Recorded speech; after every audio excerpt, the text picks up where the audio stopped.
The following was recorded in front of a live studio audience at the Studio 21 Podcast Cafe. This is the United Podcast Network. This is Africa Diaspora Connect. Join us as we take the journey from the motherland to America. We share our experiences and learn from them.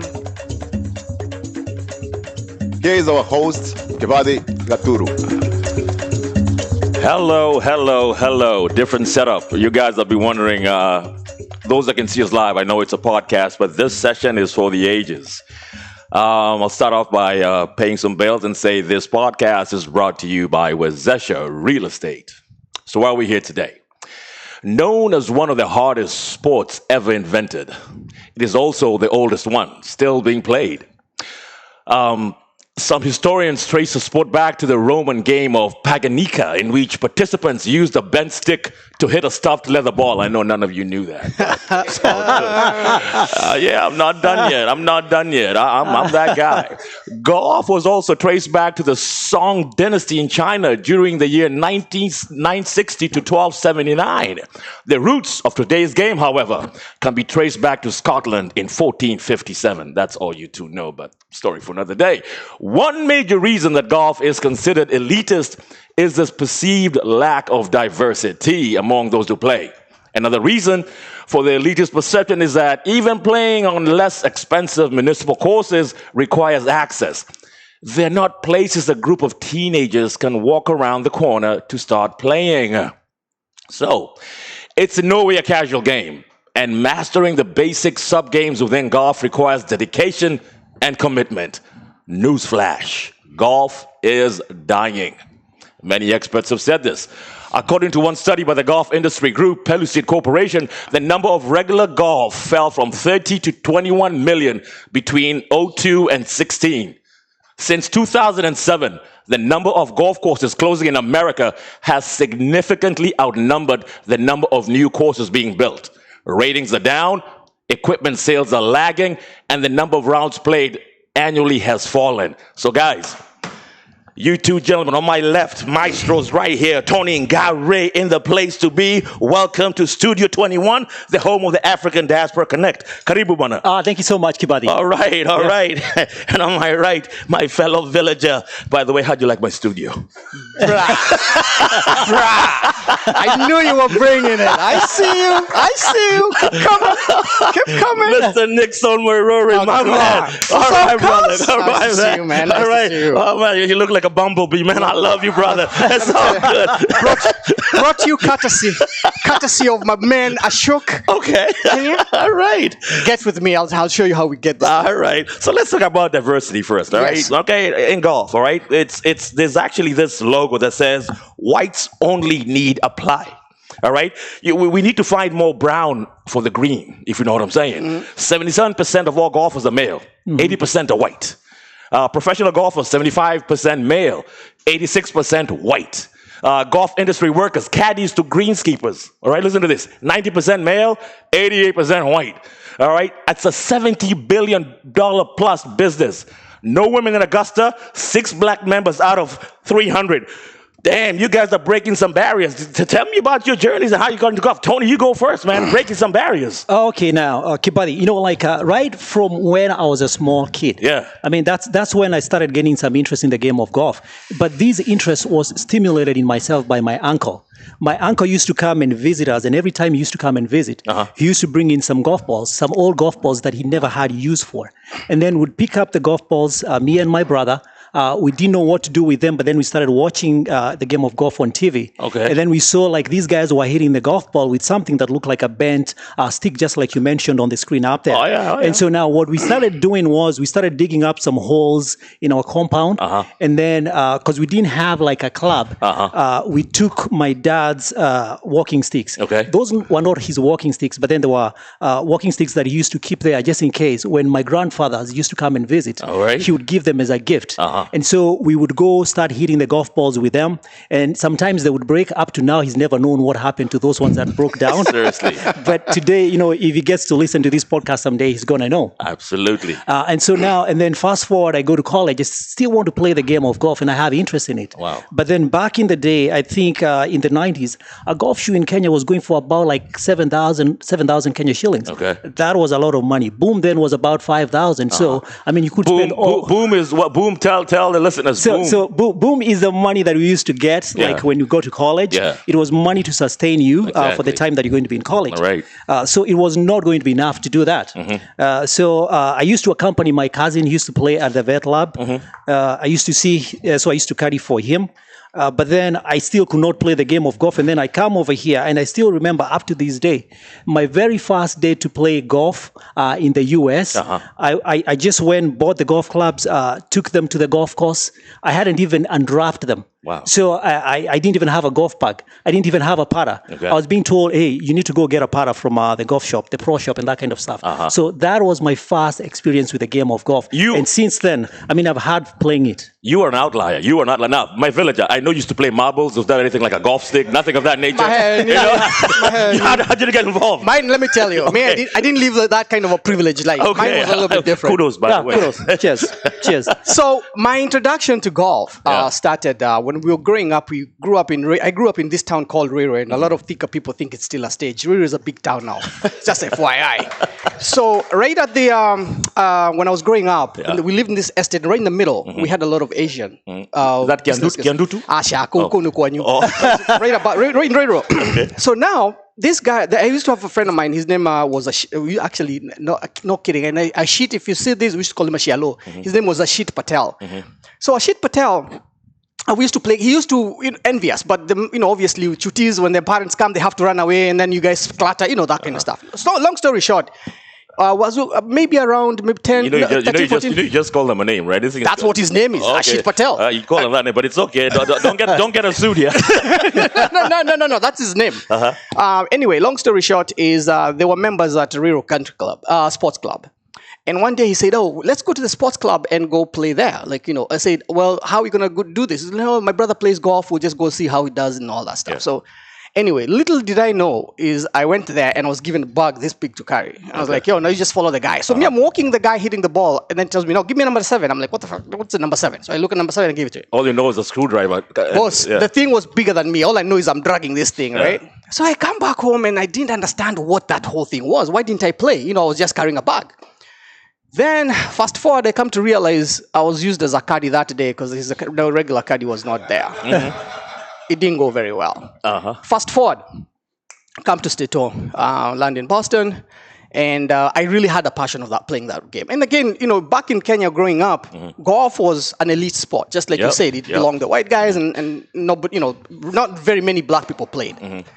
So I come in, and around 1996, a friend of mine called Steve moved from Pennsylvania and came to Boston on a job assignment. And that's when he asked me, hey, by the way, don't you guys play golf? I was like, dude, I've been looking for somebody to play golf with. Why can't we get it together? So long story short, he introduced us to this group called the Safari Group. We went, played a couple tournaments that year. In 97, we sat down and said, that's it. If Safari can do this, we can start a club here. Okay. So that's your journey. That's how Frndz got started, and that's my journey. All right, we're going to get into those organizations. As a matter of fact, since we're there now, it's a segue. Tony, you go first. Now, you tell us about your organization and what you're all about and how you got started and what does the future hold? Okay, I'm going to also go back to the history of golf. Okay. I know you did mention quite some good points about the history of golf. You did mention it started in Scotland. Yeah. That's in 1457.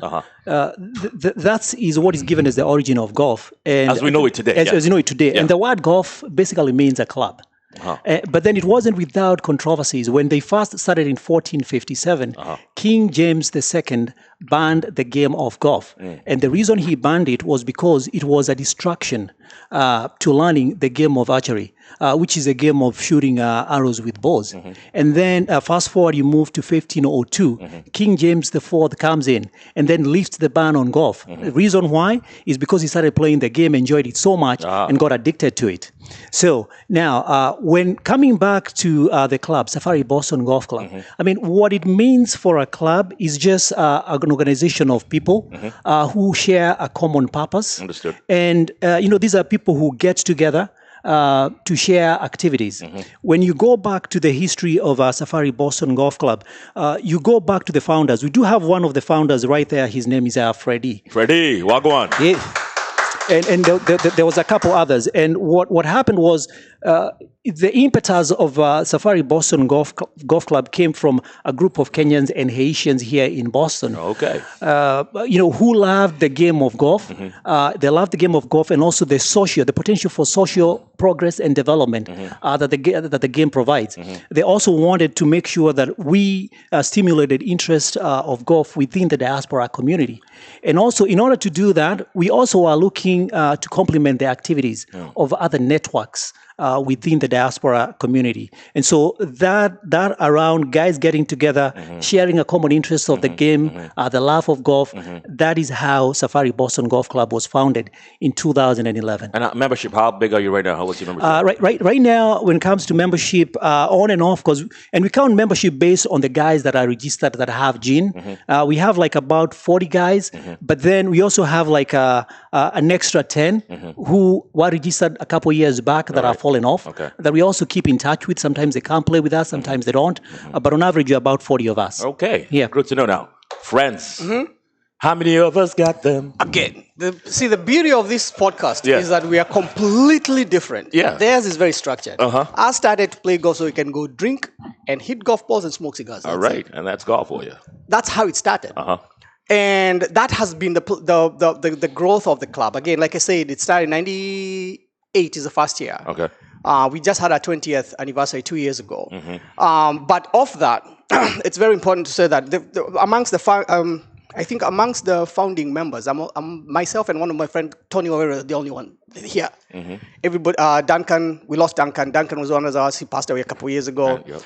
We have a tournament for that. But then also, as we kept on coming together, we started looking for purpose. It's not just hanging out and stuff. There was initially there was a lot of competition. It's still there, but guys have a lot of fun. It's just a way to unwind, right? So again, same setup. The membership, oh my God, I don't know how many we are now, probably 49, 50, around. But what happens is, like he was talking about members, we have a lot of our guys now who also play their tournaments. Because what we used to have a conflict on the calendar, but we fixed that. So we decided, at the end of the day, everybody wants to play golf. Understood. So when they have their tournaments, we reciprocate weekends. So guys, if I can't play with friends this time, I can go and play with them, right? So do you guys have like the best of the best play against each other? Do you guys do any of that kind of thing? Friends versus, do you ever, two clubs, do you ever have, ever that happen? Interclub? Interclub, no? We've never created an interclub per se. Because to be honest with you, the members are literally almost the same, right? It's just different, networks. However, ratio of men to women. But just before that, I think I can mention every time and every year that we have the Flying Kites Golf Tournament, we do have like an interclub trophy. Okay. And over the last like about 5 years, it has gone back and forth between Safari and Frndz. We haven't had as many people come for Frndz, especially within the first 3 years, but the last 2 years, quite a number of them have been coming to the golf tournaments. Okay. So that's a good thing. We do have that trophy. All right. Yep. Ratio, men to women. Oh boy. Same thing, same problem. It's not the same problem. I got to tell you this, right? What? No, you have to understand something, Buns. And this is a big misconception that really pisses me off sometimes. And I'll tell you the reason why. Okay, I have clubs here. I can club you with this club. What do you think? What do you think I have this year? The thing is this, right? It's not... Initially, well, again, when we started these clubs, we were very young, right? Yeah. So, and they're ladies. As a matter of fact, one of the founder person for Frndz was a lady, right? But then as people grow up and progress and do the different things, people move in different directions. Yeah. Like for instance, just because I was part of the people who began, I probably haven't played golf maybe 13 or 14 years in between, right? So it's just, we started something and it's a movement. Okay. We encourage that. This is a long-winded answer saying there are no women who play. No, Kibathi.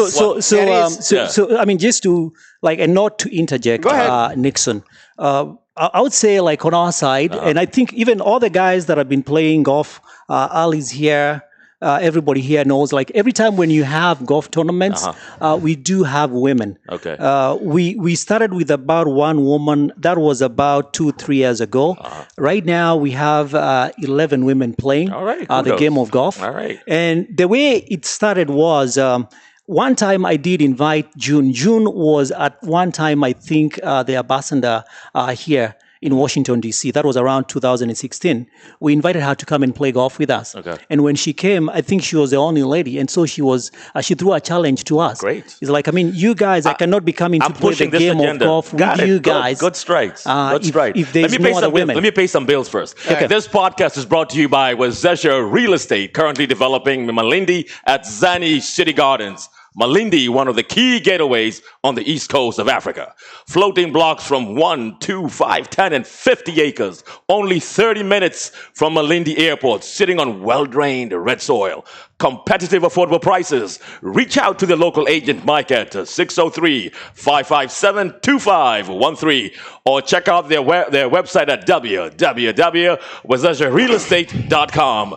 Be empowered by Wazesha Real Estate. All right, paying some bills. So, let's talk about golf widows. A golf widow. You're both married men. All right, so who wants to go first? Me. All right, go. Boss, listen, this is the way it works, right? Okay, tell us. Okay, this is the way it works. Everybody's household is different. Okay. I can tell you this without fear or favor. My You wife, sleep on the couch a lot. sometimes. I used to, not anymore. But what happens is this, right? We encourage our women to come play golf. Don't get me wrong. And I'll be very honest with you. As a matter of fact, the challenge is on us, like he said. 11 right now, that's pretty darn good. If you leave this state, because the Kenyan golfing network in the United States is ridiculous.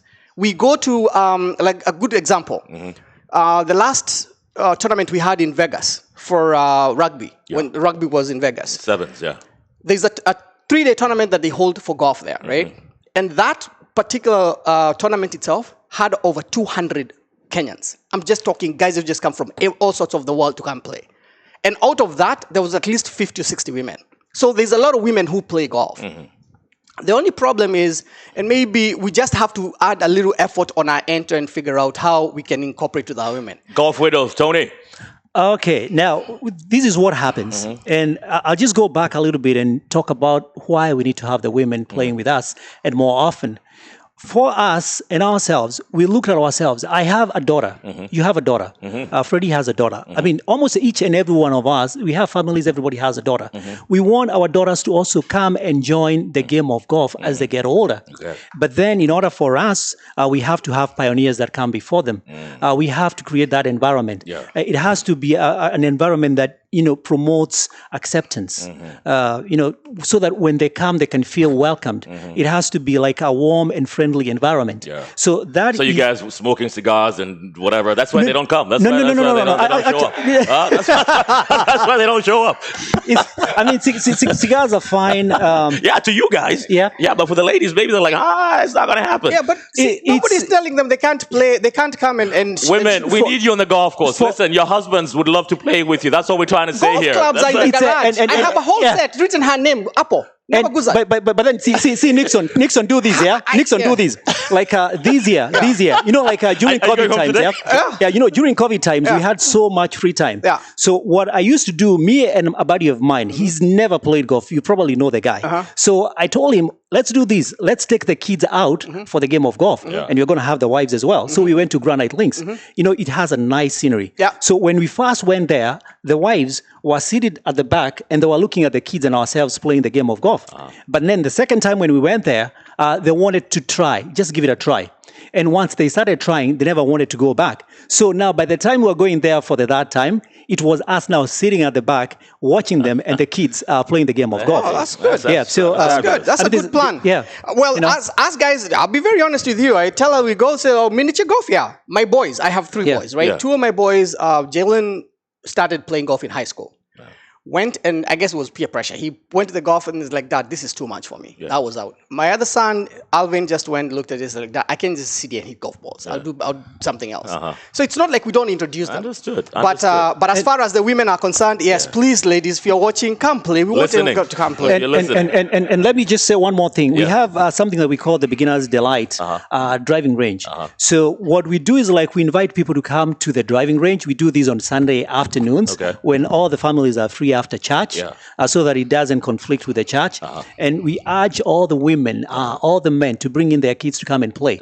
And one of the benefits of doing these has been that, there's a special emphasis of them learning the dynamics of the game in a non-intimidating atmosphere.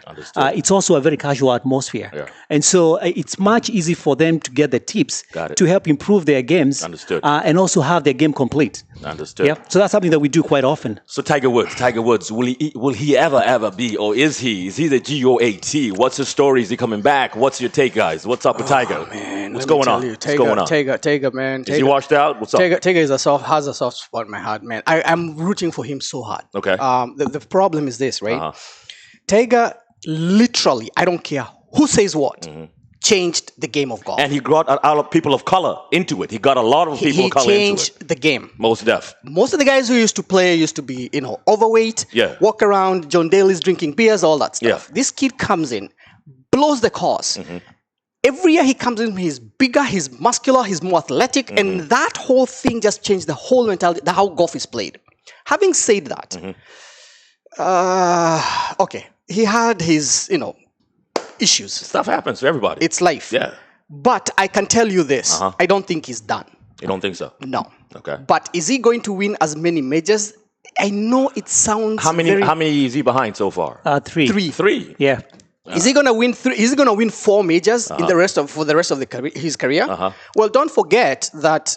Majors you can win because they are open. They're called open, meaning that there's no age restriction, right? Okay. So, because after a certain age, now you have to move from the PGA and move to the senior. Actually, explain that. Explain that. I think for me, what I think about Tiger, and I'm a big fan of Tiger Woods. Exactly. You can see even my hat, my outfit and everything. I see that. I try to emulate the kid. He has so much drive. He has so much determination. Those are some of the finest qualities that people get to be admired for when they pick up on the game. I think he still has a chance. If he can do it, he has to do it before he gets to 50.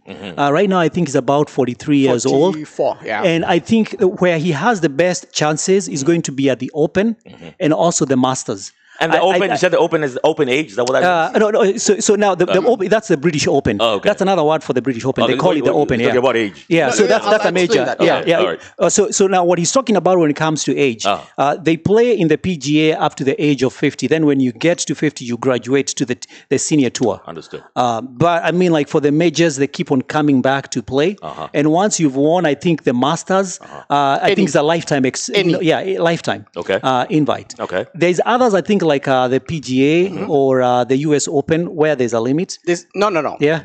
A PGA, when you're playing the Open tournaments on the Masters, or rather, they're called the US Open, the British Open. Those ones are open to any. You don't even have to have a PGA membership. You just have to have a GIN. Okay. Then you go for the qualifying rounds. So you go qualify. Once you qualify, then they invite you can play. All right. But then what they do to eliminate players is, they'll start like on Thursday with like 200 players. Then on Friday, they will cut off the scores. So depending on what you scored that day, if you don't meet the cutoff, then you're off because they'll play the first 100. Yep. Then it goes on now to the Saturday and Sunday for the championship. But to be able to play for the Open, any of the Opens, the big tournaments, those ones are open to the public. Okay. Yep. Those are to the public. Yeah. So I think it's just the PGA where they don't. The championship. The championship, that's why they don't do that, Handicap. It's like asking a fisherman the size of his fish, the fish he caught, all right? It's a tricky one. God damn it. You're letting me down. What the hell? No, let's talk handicap. Handicap here. Kibathi, let me ask you, have you played the game of golf yourself? Man, listen, you have no idea. Do you know who you're dealing with? Yes. No, but I'd like to know. Tell us. Tell us more. Tell us more. Tell us more about this. Absolutely not. Exactly. Okay. All right. Okay. So, I just wanted to find out so that I can know, to explain it in layman terms. Break it down to, like a 2-year-old handicap, all right? What's it all about? And why everyone lies about their handicap? Let us know. Not everybody lies about their handicap. Oh, okay. Maybe they have a problem counting the strokes, but not the handicap. I mean, because it's there, it's public, it's there for everybody to see. Okay. So, I mean, like in a nutshell, I mean, what a handicap is just a numerical value that is an indication of a golfer's potential to play the game. And so what they're doing is every time when you go and play in a competition, they're taking the number of strokes that you scored, and then you're subtracting your handicap. And so in a way, it gives different players of with different proficiency levels the ability to compete on at somewhat equal level. And so, for example, if you're a handicap 20 and you scored a 95 today, so your net score is going to be 75. I could be a handicap 10. Whoa, slow down a little bit. All right, say it again. Break it down. So if, slow motion. So today you went into the field because you see, like in the game of golf, what you're trying to do when you get out there is a game where you play with a club and then a golf ball, and the idea is to get the golf ball. Par is 72, right? Yeah, 72. Well, it depends. You know, some courses are par 70, others 71, others are 72. Oh, okay. So, but the idea is to get the ball into the hole with the least amount of strokes as possible. So you don't have to get 70, you can get 68, you can get 60. Yeah. And it's been done before, only at the pro level. So, but now so that's what I'm saying. If your handicap is 25, you score 95, your net score is going to be 95 minus 25. So now your net score comes to about 70. All right, you're paying attention, ADC, learning about golf. All right, so let me tip on that. Let me just track him back a little bit, right? Yeah. So you asked the question, what is handicap, right? Yeah. Okay. So when you start playing golf, what they tell you to do is, you go for your lessons, blah, blah, blah, and then you start going out to the course, right? So every course, just to break it down, every course has, if you're playing it, you can either play what we call a 9-hole, which is, a round of golf is 18 holes. So every course, you can either play 9-hole or 18, right? Okay. So for every score that you play a round of 18, you keep that score. Now, how do they keep score? When you hear a hole is par 5, means that you have 5 strokes from the time you hit the ball off the tee box to the hole, right? So you're given 5 shots for that hole. So if it's a par 3, you're given 3 and so forth, right? Now, when they tally all those shots, that's how they come up with the par number. Okay. So the par 70, the par 72. Got it. Okay. So now let's stick with 70 for simplicity of numbers. All right. So like when you start playing, like my man Alex over there, when he started playing, his first rounds were usually like around 115, 130 there, right? Is that what you call me, Piramingi? That's Pigamingi now. Pigamingi. Yeah. Okay. So when you start shooting, that's when you begin, right? But then when you begin, the idea is for you to progress. That's why they say it's addictive. Yeah. Because if I get Pigamingi today, I don't want to be embarrassed tomorrow. Exactly. I mean, there's a lot of bragging rights in this thing. Yeah. So, but Al has never, worked his way up. Okay. He's still in the hundreds. So now... So the way it works is this, right? Okay. So you play, like, say 5 rounds, 6 rounds, right? And they're all, 100, 105, 100, whatever, right? So they'll take a look at that and say, okay, on average, this guy shoots 100, right? So for him to start, for his handicap, the handicap we're going to give him is going to be 30, meaning that you're getting 30 strokes from there. Understood. But every time your score keeps getting, towards the par number, then your handicap keeps dropping. So those shots that you are given the 30, they drop to 25 to 20. That's how people... So handicap goes in reverse. Got it. So when you hear somebody saying I'm a single-digit handicap like myself, you understand, I can show you what I'm talking about. And also, just he didn't mention it's for a whole 18. You can put in your scores as long as you play more than 13 holes. I mean, as long as you get to 13 holes. So but you also have to have played with somebody else who can attest for you. The thing is, I've seen you play, and every time you hit the ball, I hear 4. Why? What's that all about? Oh, usually I'm telling him to watch my ball. Just let me tell you something funny, right? Okay. When you hear me yell 4, the word 4 means ahead. Okay. So usually, because he's looking for his ball in the woods, I'm hitting my ball and telling him, watch mbele. This is so that's how that works. And just to piggyback on that, I mean, like, what essentially means the word 4 is like heads up. Heads up. Watch out. Watch out. It's like when you hit your ball, but then the ball misses the target. Yeah. The target is the fairway, but the ball misses the target. Yeah. And then it's heading towards unsuspecting golfers.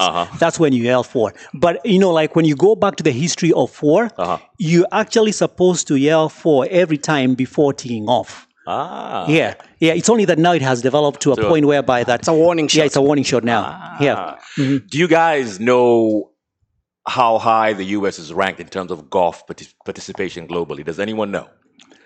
Audience, does anyone know? Anyone know? Golf. Do you know what's the number one? What's the number one country out there that plays where with the most participation? I think right now... I think the US, yeah. No, I'll say the I US. think China. No, I'll say the US. No? I think China has taken over. Wrong. Ireland. Oh, Ireland? Yeah. interesting. Ireland is number 1. US is number 4, and South Africa is number 5. Yeah. South Africa, yes. So I know is South Africa is up that there. based on the total number of golfers or? Yeah. Yeah, the number of rounds put in. Yeah. Trivia, good time, man. yeah. Trivia. Yep. So let me ask you, let's talk about terms in whatever. A bogey, a birdie, Eagle. Eagle. Just quickly, because let's give us, give me bogey, give me eagle, bogey. Okay, bogey You is have a lot of them. 1 stroke over. 1 stroke over. Yeah. Eagle. It's 2 strokes under. Okay. Birdie. 1 stroke under. 1 stroke under. Yeah. Okay. So if you're par 5, if you score a 4, that's a birdie. Okay. And then a par is like you just Even. made it in. Even. Yeah, even, yeah. All right. Trivia. What's an albatross? A who? Albatross. Okay. Now, that's on a par 5, that's 2 strokes. Almost. Yeah, no, it's 2 strokes. Yeah, an albatross. Okay. Yeah, so if it's on a par 5, it means that you go there and put your ball into the hole in 2 strokes. 2 strokes. Albatross. All right. Yeah. Learn something new today. ADC. We're here. All right. Where was the term birdie derived? The term birdie. Where did it come from? You know history. I know the Anyone? term. Birdie. It was. I know it has something to do with some 2 brothers that were playing the golf game, and you hit it. You hit it straight. It's a bird. It goes like a bird. All right. Yeah. It's all right. It was a term like that was meant perfection. It's perfection. Yeah, it's perfection. That is it. Yeah. All right. You're learning it. All of you go over perfection. Yeah. That's a birdie. Yeah. Perfection. Yep. All right. You got it. Perfection. Very well. What is the longest par, and on what hole is it? What is the longest par, and on what hole? I think it was a par 5 and it's like 701 yards. Par 6. Yeah, par 6. Yeah, there was one. Par by the way, 6. it was circulating on WhatsApp a couple years back. I do remember saying it, but I can't remember what where. course is that? I can't even remember. It was somewhere. It's 777 yards, and it's hole number 9. On what course? Kilifi, I don't know.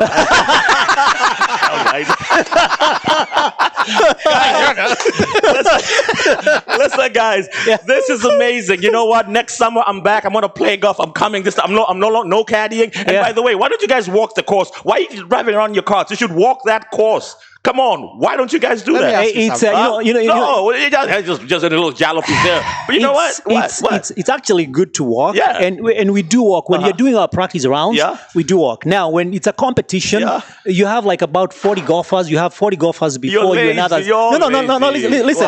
Listen. So there's 40 golfers ahead of you. There's maybe another 50, 60, 70. Yeah. And you have to maintain a certain pace of play so as to give the guys behind you a chance to finish. Right. And sometimes, especially when it's getting dark at 7, 8 o'clock, you want to be out in time so that everybody can feel that they utilize their money well. All right. Yep. All right. Yeah, I got a question for you. What? So you asked me why I can't walk, right? Yeah. Why can't you walk? Why are you using a computer? Because I like it. What's wrong with my computer?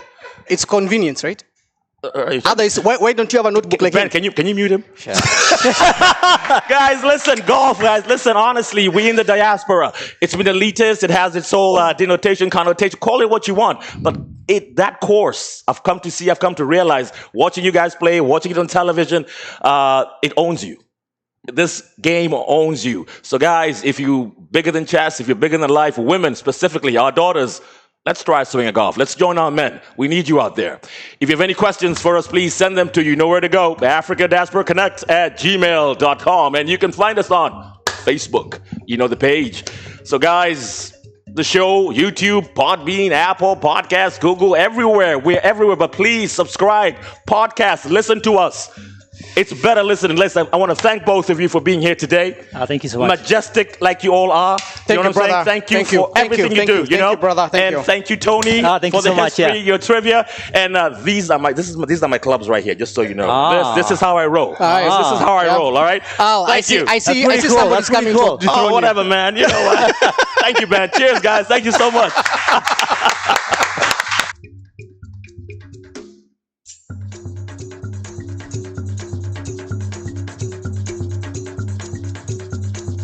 The views and opinions expressed by the hosts, guests, or callers of this program do not necessarily reflect the opinions of the Studio 21 Podcast Cafe, the United Podcast Network, its partners, or affiliates.